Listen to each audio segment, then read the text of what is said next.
and it's time for Let's Talk. My name is Henry Williams, and today's edition of Let's Talk gives us an opportunity to take a look at issues trending at home and abroad. But this time around, today's topic brings us back home, talking about perspectives on conflicting presidential information.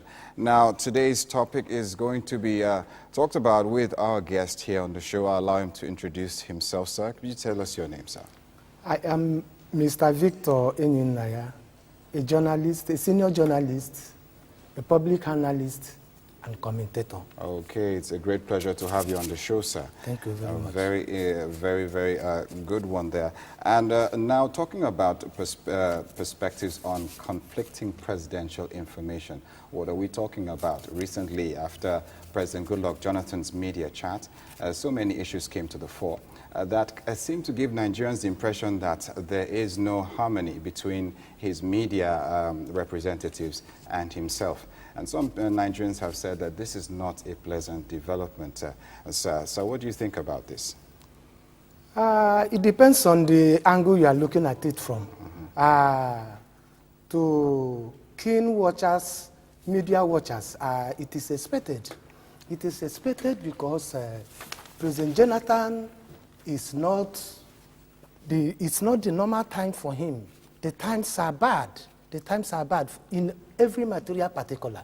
There will be a disjointed connection, sort of, between him and his media men, taking into consideration the quality of his media aides, the people he chose to be his media aides. I think it's expected, and this will probably give him an insight of what to do next. Well, we've had many issues talking about his chat. Many issues he talked about during that media chat. He talked about the Boko Haram issue, fuel subsidy removal, infrastructure, and amongst other issues. But one of the issues that is issue of controversy right now was the Boko Haram issue, where his media representative, Donyo Kukwe, had said, come forward to say that the federal government was in negotiations with the Boko Haram sect to trying to resolve the conflict issues. But in his media chat, President Goodluck Jonathan equivocally said that the government is not in any discussion with the sect Boko Haram. What's your take on that? Yes, my take on that is that, let me refer to a songwriter. Okay. Whose report will you believe? I will believe the report of the Lord. Okay. So Nigerians should disregard Donyo Kukwe and believe in the number one citizen. Why am I saying this? When Doyi came on board, okay, I had my reservations. Okay. I made it clear that this is not the time to get Doyi that acts like an undertaker on the job. Remember President Obasanjo's regime, first tenure. Okay. Doyi Okupe was his media chief. Okay. And you saw what happened. Doyi mismanaged Chief Obasanjo, and on the process, Chief Obasanjo brought in a veteran journalist, former managing director, editor of the Daily Times of Nigeria, late Tunji Useni, okay, to replace Doyi at the first tenure. So immediately Tunji, God bless his soul, immediately Tunji stepped in, everything became normal. There was no leakages, there was no speculations, there were Tunji brought his experience of media to bear. Okay. And his colleagues, his colleagues, I had the opportunity to work with him in Daily Times, so thorough, a professional to the core. We his colleagues, we believed in him, we cooperated with him. Doyi, I learned he's a trained medical doctor.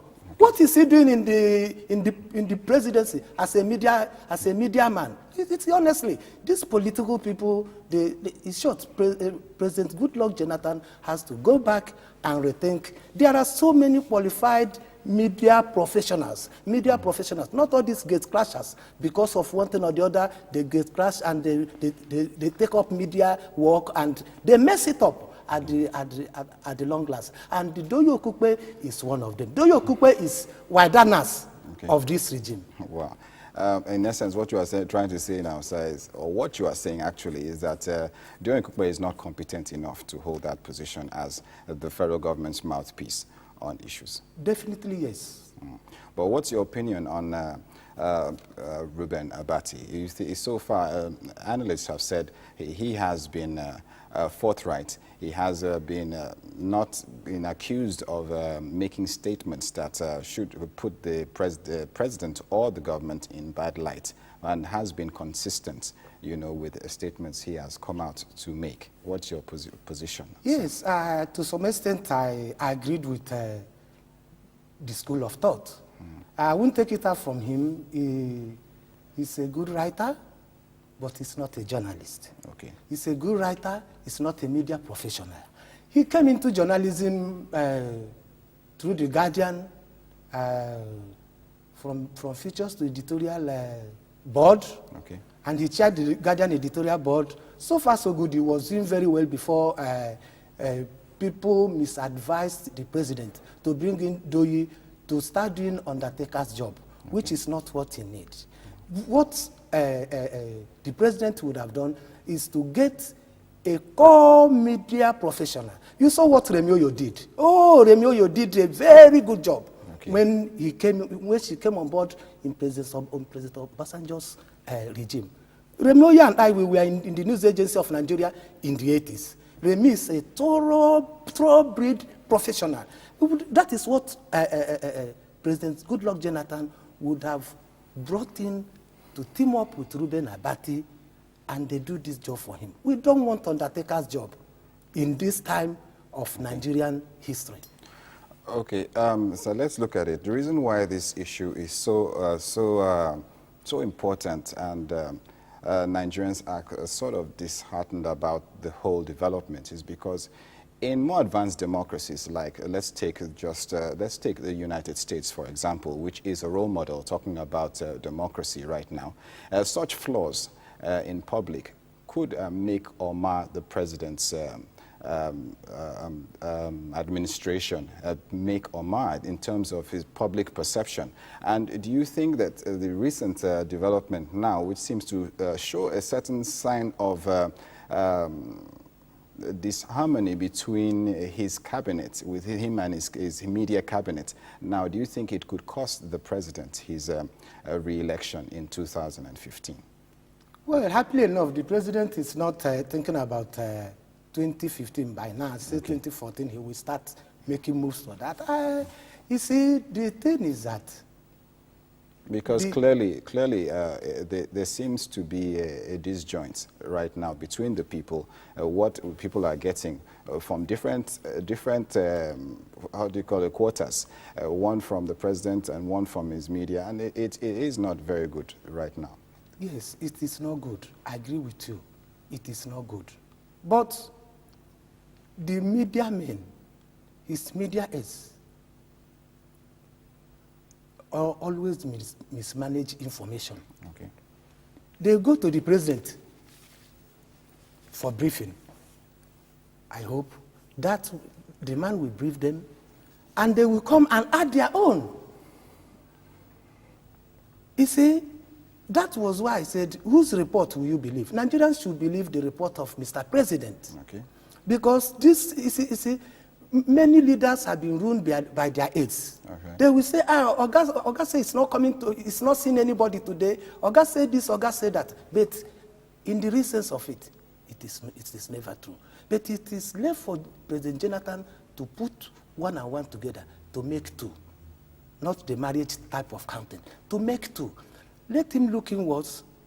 Let him shake up his media aides and bring in core professionals, not spectators, not speculators, not people that will bring his name, the office of the presidency, into public ridicule and disrepute. Like what is happening now. The opposition party, ACN, they have cast in on this, and they're criticizing the president. The president is under attack, the president is this, the president is that. But remember Nigeria.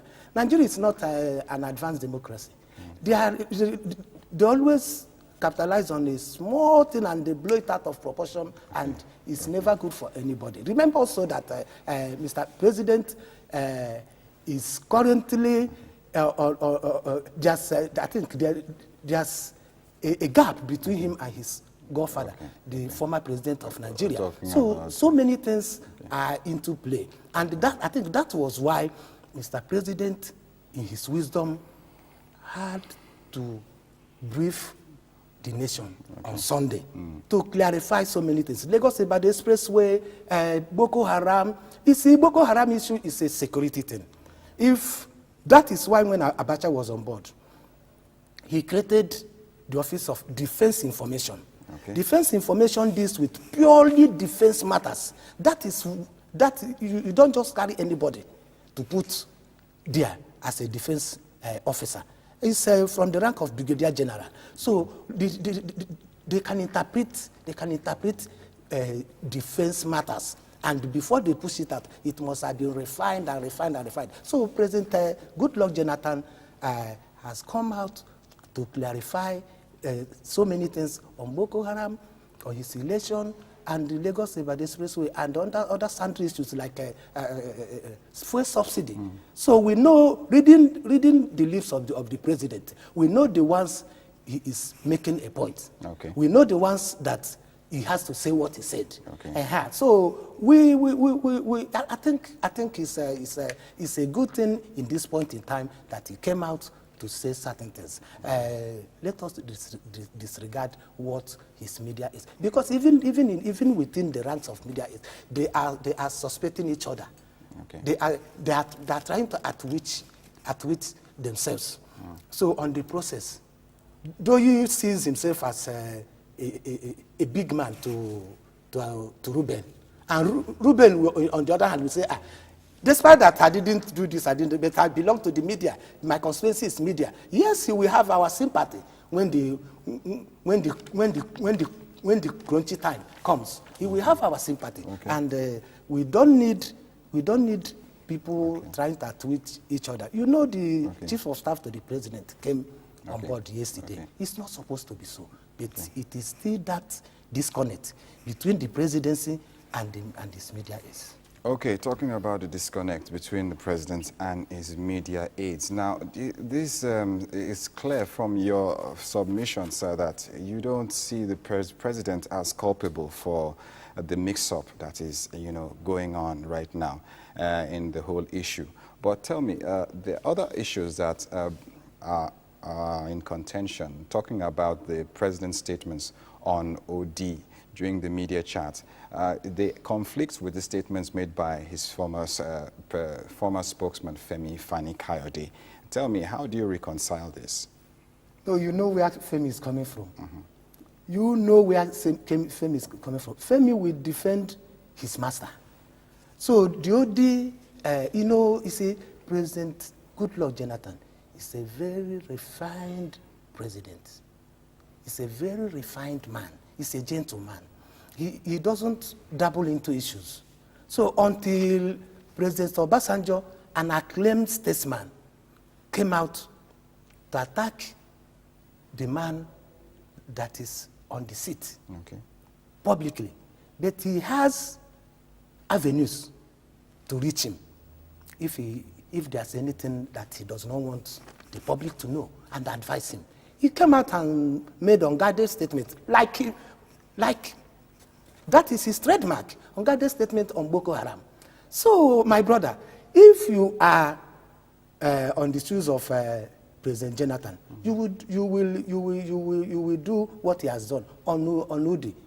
President Obasanjo said that the comment on Udi is regrettable, but he forgot what he said on Boko Haram and Mr. President's attitude on Boko Haram. This is the man that... President Goodluck Jonathan did not react to that statement as the way former President Obasanjo has reacted to President Goodluck Jonathan. Right Yes. He just made reference to Udi and said, Udi, the aim was to stop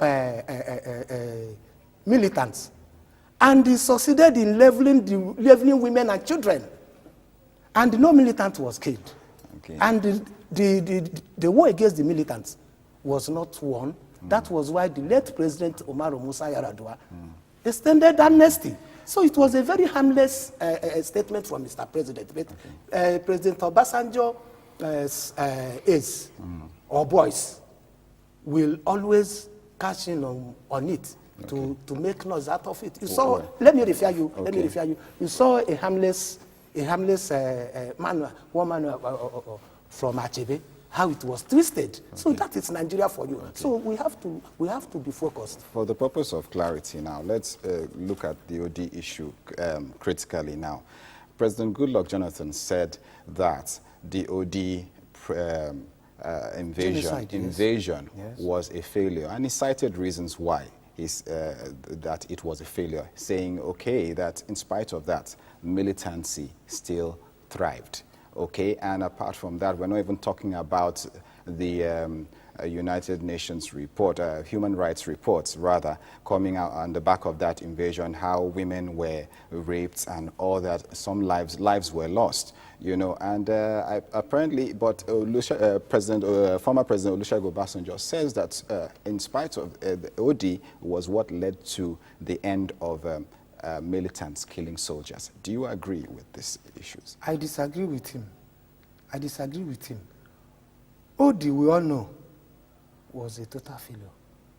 It didn't hit the targeted report or target. It didn't hit it at all. It didn't hit it at all.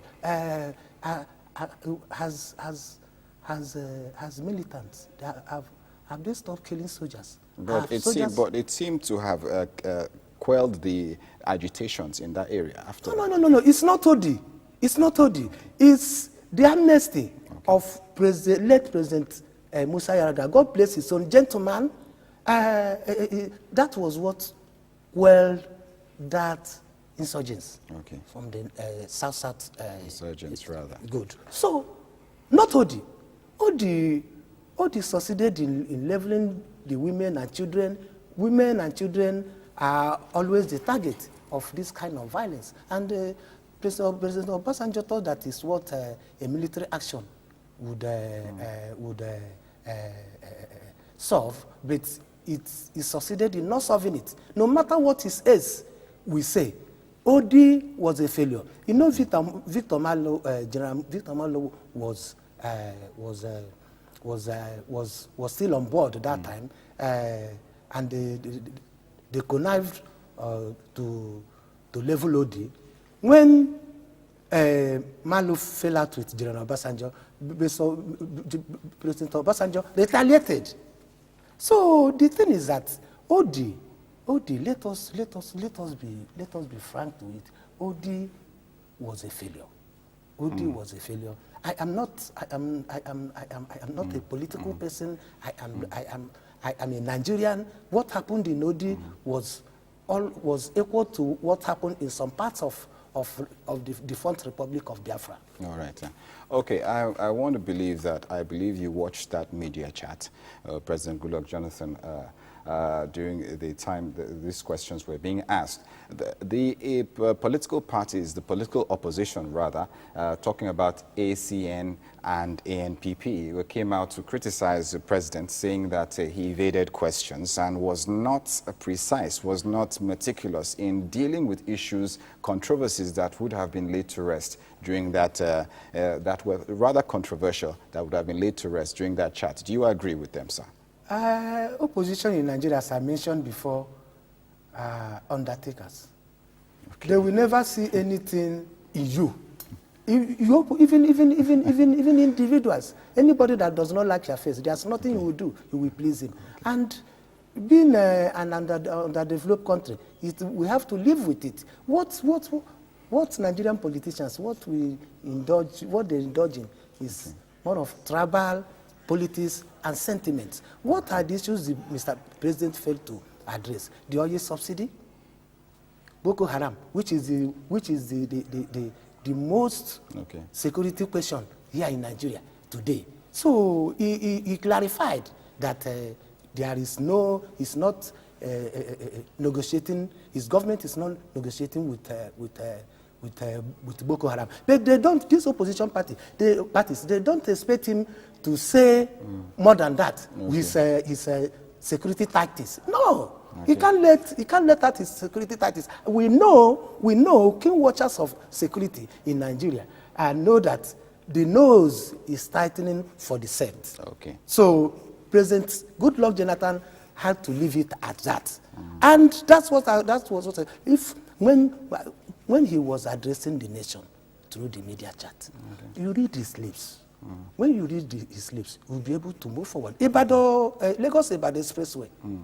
After the media chat, he says, led by his chief of staff, came and addressed us yesterday. All right. So what points? He said oil subsidy. We stay. Okay. At least 2013. What do they want? You see, SCN, CPC, ANPP, ANPP is in comatose. Okay. Apologies to my very good friend, the national chairman, Dr. Bonayono. They're just... Okay, so since we're on the home stretch, now let's see. It is very evident that the media representatives of the president and the government, they have the job of laundering the image of the president in positive light to Nigerians. Now, some people say they have not done enough so far. Now, in your last take, sir, please tell us, what do you think the president should do to avoid further controversies like this and give a negative outlook on his government? On the process of trying to please the Mr. President, the media is overstretch issues. Okay. Mr. President should fortify his media by looking around and bring seasoned newspaper or television men or women. They are all over the place. Okay. The likes of Remi Oyo. Remi will not come back because he's doing a very good work in NAN Assembly. They are there. Right. You bring them in, those that are practicing, those that go to the guild of editors. Right. You bring in a core media person, somebody that have edited, that have seen stories, and that will always put the national interest in focus before releasing any information in print. So that is the only way Mr. President will avoid this kind of disconnect. And thank you, sir. Mr. President has done very well. No matter what the opposition will say. Thank you very much, sir. I want to thank you for coming to the show. And we've been talking about perspectives of conflicting presidential information. And gentleman with me, Mr. Victor Enyinaya, is editor, National Daily Newspapers and a political analyst. He has given us a lot to think about and to make us understand that the president means well for the nation. And he should do something about putting square pegs in square holes and bringing technocrats who can actually do better in the media area and real monitoring and laundering of the image of the government. Well, that's all we can take right now on Let's Talk, and that brings us to the end of the show. I want to thank you for staying tuned with us. If you have any reactions to what we've talked about today, then you can reach us on our website, which is always displayed on your screen. We're talking about www.loveworldplusnews.net. My name is Henry Williams, and it's been great being with you on the show. We look forward to seeing you tomorrow, same time. Thank you. You're welcome to Let's Talk. So sit down and talk. We need to sit down and talk. How Nigeria corruption, how we're going to do our job. You want to stand up and say no to corruption. We're going to do our job because you're telling the system. You are not just doing good for yourself or for the nation, you also do good for the future. Boko Haram is an attack, it's a spiritual attack. It's a satanic attack on Nigeria. We must, if we come to recognize it, we will understand then how to look for the solution. The Sovereign National Conference, how do we want to achieve that in our present system? We need to sit down and iron out how Nigeria should be governed.